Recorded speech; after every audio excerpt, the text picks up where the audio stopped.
Hey everyone, स्वागत है आपका हमारे चैनल एसपी रेस पार्क में। मैं सुदेश कुमार पटेल और आप है एसपी रेस पार्क फैमिली। तो चलिए आज का इस सेशन में हम जानने वाले हैं कि दो चर वाले रैखिक समीकरण में जो ग्राफीय विधि होता है, ग्राफीय विधि से जो हल निकलता है उसके बारे में जानने वाले हैं और इसका नियम हम जानने वाले हैं। तो प्लीज़ आप इस वीडियो को लास्ट तक बने रहिएगा ताकि आपको अच्छे से समझ में आ जाएगा, कोई परेशानी भी नहीं होगा। और इससे यह भी फायदा है कि इस टॉपिक से बोर्ड एग्जाम में 5 नंबर के प्रश्न पूछे जाते हैं। तो इसको आप पढ़ने के बाद आप अच्छे से, है ना, आसानी से बोर्ड एग्जाम में अपना 5 मार्क ला सकते हैं। तो ये काफ़ी इंपॉर्टेंट होने वाला है आज का क्लास। तो प्लीज़ आप वीडियो के लास्ट तक जरूर बने रहिएगा। तो चलिए सबसे पहले हम टॉपिक जानने वाले हैं।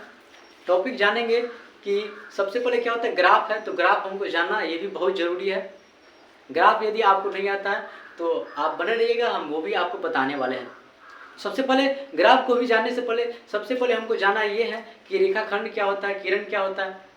ठीक है, ये सब हमको जानना ये भी बहुत ज़रूरी है ग्राफ के इस टॉपिक पे।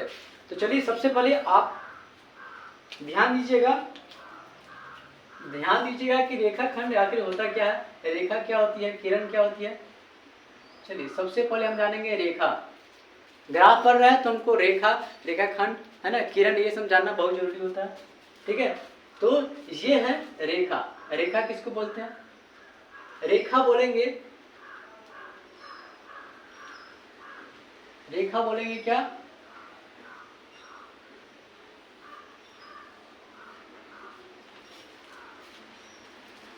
रेखा हम इसको बोलेंगे जो क्या है, दोनों ओर बढ़ती जाती है। जैसे कोई भी रेखा या किरण है, किरण तो इसको बोलेंगे नहीं, है ना, इसको रेखा बोलेंगे जो दोनों साइड क्या होती है, आपस में बढ़ती चली जाती है। ठीक है, जो लाइन है, मान लीजिए कोई लाइन है और ये दोनों साइड आपस में बढ़ती चली जाती है और इसी लाइन जो दोनों साइड क्या होती है, बढ़ती चली जाती है, उसको क्या बोलेंगे? उसको बोलेंगे हम रेखा। उसके बाद क्या बोलना है? रेखाखंड। रेखाखंड किसको बोलेंगे? तो जो रेखा का एक खंड होगा, इसमें से मान लीजिए एक टुकड़ा तोड़ देंगे, उसको निकाल देंगे, तो क्या होगा? एक रेखाखंड होगा जो बढ़ता नहीं है, स्थिर रहता है। ठीक है, जैसे इसमें से कोई टुकड़ा हम यहाँ से यहाँ का जो टुकड़ा उठाकर यहाँ पे रख देंगे, उसको क्या बोलेंगे? रेखा का खंड है ये। ठीक है, तो यहाँ पे आप जान सकते हैं रेखाखंड जो दोनों साइड से स्थिर होता है, एक बिंदु से दूसरे बिंदु तक स्थिर रहता है। रेखा किसको बोलते हैं? एक बिंदु से दोनों साइड बढ़ती चली जाएगी, उसको क्या बोलेंगे? उसको रेखा बोलेंगे। रेखाखंड इसको बोलेंगे जो दोनों बिंदु से क्या होगा? स्थिर होगा, वो आगे नहीं जाएगा। मान लीजिए ए और बी है, ये इससे आगे नहीं होगा, एक रेखाखंड है। ठीक है, और किरण किसको बोलेंगे? किरण उसको बोलेंगे एक बिंदु से किसी भी दिशा में आगे जाती हुई प्रतीत होगी, है ना, एक बिंदु से आगे की ओर जाती हुई प्रतीत होगी, दिखाई देगी, उसको क्या बोलेंगे? उसको बोलेंगे किरण बोलेंगे। ठीक है, तो आपको ये समझ में आ गया होगा कि रेखा किसको बोलते हैं, रेखाखंड किसको बोलते हैं और किरण किसको बोलते हैं। अब इसके बाद हमको जानना है कि ग्राफीय कैसा होता है, ग्राफ क्या होता है। ठीक है, ग्राफ में आप जानते हो, पढ़े होंगे कि ग्राफ में या तो एक एक्स एक्सिस होता है और वाई एक्सिस होता है। क्या होता है? एक्स एक्सिस, वाई एक्सिस और जेड एक्सिस भी होता है। जेड एक्सिस इसमें नहीं पढ़ना है, सिर्फ इसमें वाई एक्सिस और एक्स एक्सिस पढ़ना है। जैसे एक क्या है,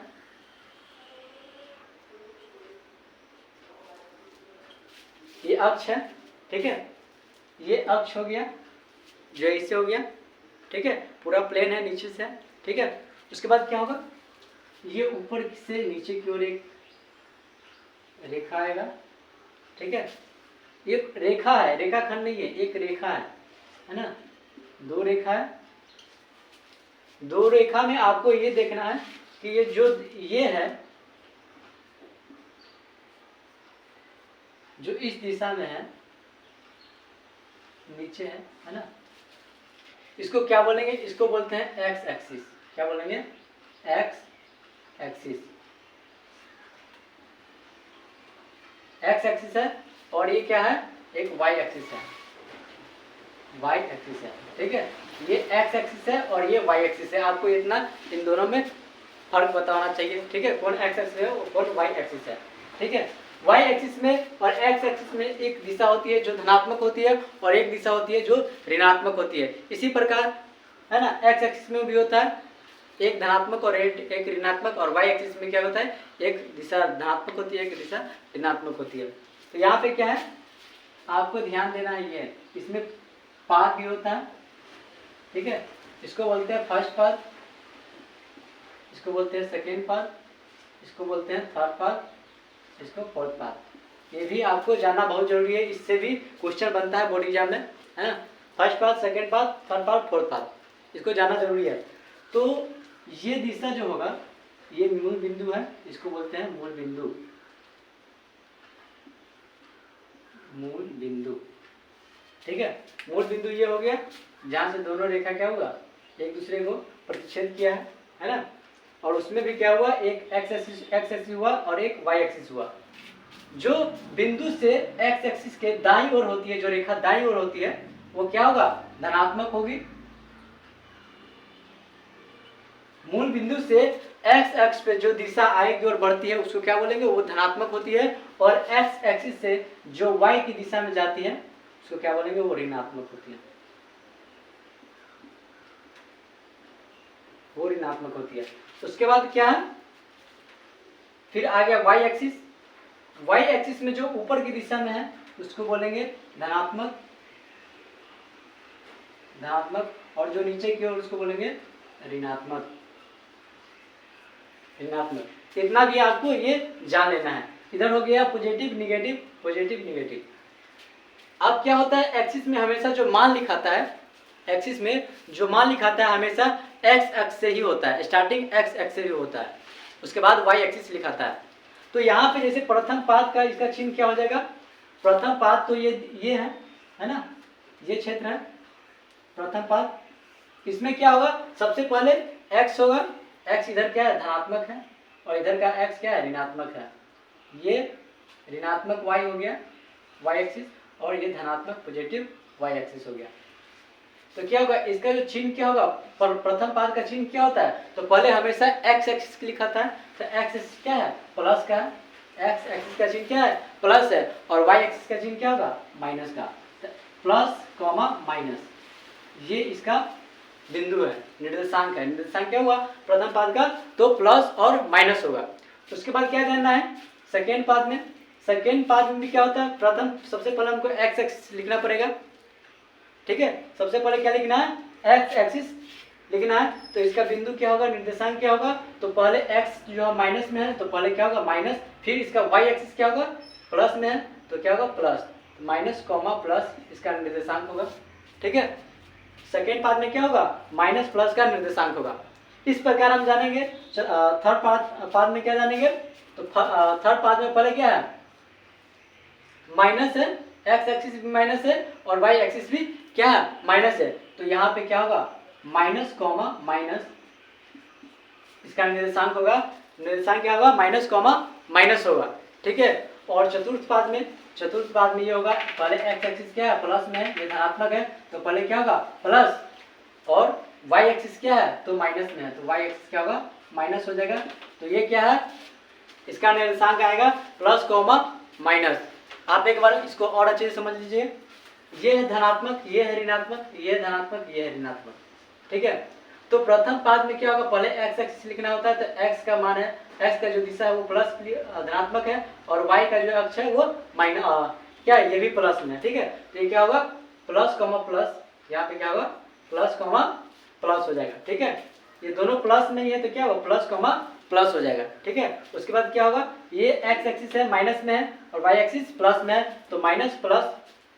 तृतीय पाद में क्या है, दोनों माइनस में है, एक्स एक्सिस माइनस में और वाई एक्सिस भी माइनस में है, तो माइनस कॉमा माइनस। और चतुर्थ पाद में क्या होगा, तो पहले एक्स है, एक्स धनात्मक की ओर है, तो क्या होगा प्लस कॉमा माइनस, इसका निर्देशांक होगा। तो उम्मीद करता हूँ कि आप इतना आपको समझ में आ गया होगा, ठीक है। अब हम जानेंगे इसमें नियम क्या होता है, इसमें नियम क्या होगा। आप प्रतिच्छेदी इसमें पढ़ना है, क्या पढ़ना है, प्रतिच्छेदी पढ़ना है, प्रतिच्छेदी का नियम जानना है, रेखा प्रतिच्छेदी, ठीक है। उसके बाद जानना है रेखा समांतर और रेखा संपाती।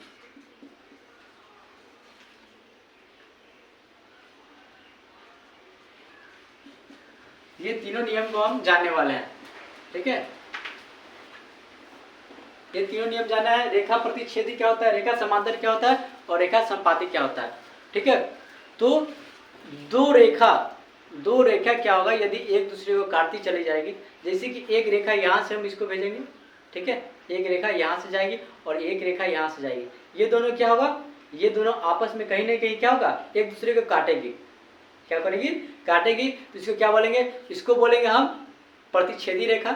जो यहाँ पे देख लीजिए, यहाँ पे जैसे एक रेखा ये हो गया, ठीक है, और मान लीजिए एक रेखा यहाँ से इसको भेज देंगे इधर, ठीक है, ऐसे जाती हुई रहेगी। तो यहाँ पे जो कट रहा है ना, यहाँ पे क्या हो रहा है, दोनों रेखा आपस में एक दूसरे को क्या मिल रहा है, काट रहा है, यहाँ पे मिल रहा है ना। तो यहाँ पे एक क्या है, एक प्रतिच्छेदी रेखा है, प्रतिच्छेदी रेखा है, ठीक है। यदि दो रेखा क्या होगा, एक दूसरे को कभी नहीं काट सकती है। कभी नहीं, कब काटेगी, रेखा तो हमेशा सीधा जाती है ना। तो कब नहीं काटेगी, तो क्या होगा, यहाँ पे एक नीचे से भी एक रेखा इसको इधर भेज देंगे, ठीक है। तो ये क्या होगा, एक दूसरे को कभी आगे जाए या पीछे जाए, कहीं भी जाए तो ये सिर्फ जाते हुए आगे रहेगा, लेकिन काटेगा, एक दूसरे को टच कभी नहीं कर सकता है, एक दूसरे को टच कभी नहीं कर सकता है। तो ये क्या है, एक समांतर रेखा, समांतर रेखा।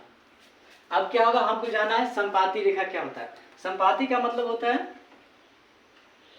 एक रेखा है, एक रेखा है, क्या है, एक रेखा ए बी है, ठीक है, उसके जस्ट ऊपर उसी पे क्या होगा, एक दूसरी रेखा भी जाती हुई दिख रही होगी, इस पे एक दूसरी रेखा भी जाती हुई दिख रही होगी। तो जो ए बी रेखा हो गया और एक क्या होगा, सी डी रेखा हो गया। ए बी और सी डी एक ही लाइन पे क्या होगी, स्थित होगी। दो रेखा एक ही लाइन पे स्थित होगी, तो वो क्या होगी, वो दोनों एक दूसरे के संपाती होगी। क्या होगी, संपाती। तो ये आपको समझ में आ गया होगा, ये संपाती होगी।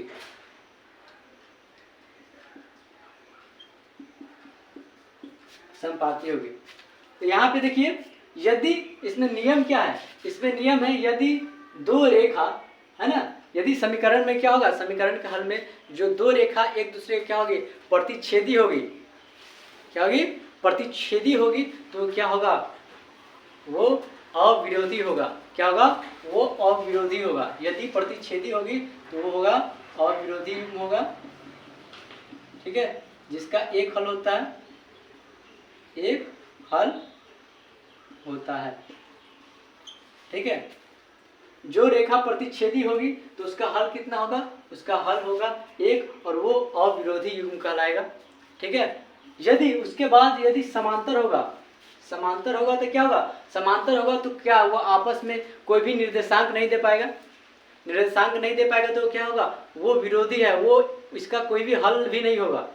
क्या होगा, इसका हल कभी नहीं होगा, ठीक है। यदि वो समांतर होगा तो क्या होगा, यहाँ पे समांतर होने पे इसका कोई हल नहीं होगा और ये विरोधी युग्म कहलाएगा, विरोधी युग्म कहलाएगा, और इसका हल नहीं होता है, हल नहीं होगा, ठीक है। और एक जो रेखा होती है क्या होती है, संपाती होती है, जो एक के ऊपर एक होती है ना, एक के ऊपर एक होती है। तो इसका कितना हल होगा, इसका होगा अनगिनत हल, इसका हल होगा अनगिनत